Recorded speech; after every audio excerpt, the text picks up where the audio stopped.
Hi, I'm Mike Coe, and I'm addressing your open interest. If you have a question or a comment and you'd like me to address it, please tweet me at Michael_Coe, and I'll try to answer your questions and comments as well. Okay, so let's take a look at our first one here.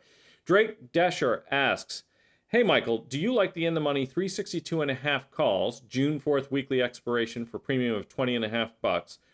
Are they a good way to play Costco earnings as well? Could I also sell a similar date for 10 to make it a diagonal and reduce the capital?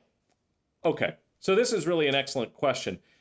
I like the use of diagonals, and while it does limit your potential upside, as long as you choose an upside call strike that's kind of outside the expected range of the stock, generally you're going to benefit from collecting that additional premium and offsetting some of the decay. But there's a more important point here, and actually I think what we need to take a look at is the use of the in-the-money call option that you're proposing. Okay, so let's take a look at how this would have performed had you done that each quarter for the last 11 years. So this is 44 reported quarters, and this is how this would have done. Had you bought a 6% in-the-money call option, and we're kind of assuming that that call's extrinsic premium would have been roughly equivalent to what we had here, what you can see is it's a pretty mixed bag.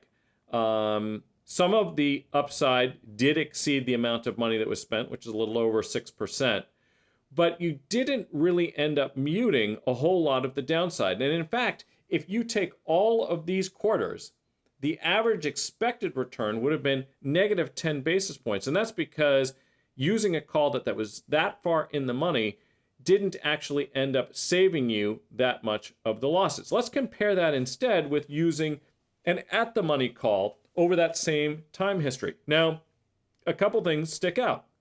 Immediately, you'll probably notice that you would have lost money more often than you would have made it. And that's because the extrinsic premium of an at-the-money call option is obviously significantly higher. Consequently, the barrier to profitability, that upside break-even, is higher. However, because you muted the losses much more considerably, the average expected return is actually now positive 20 basis points. So that's a 30 basis point improvement over using the in-the-money call option. So your probability of profit goes down, but your expected profit goes up. And I think obviously, just in the interest of fairness, we should see how that would have also compared to stock. And that really illustrates the point. So here you can see that the stock rose about 47% of the time, fell 53% of the time.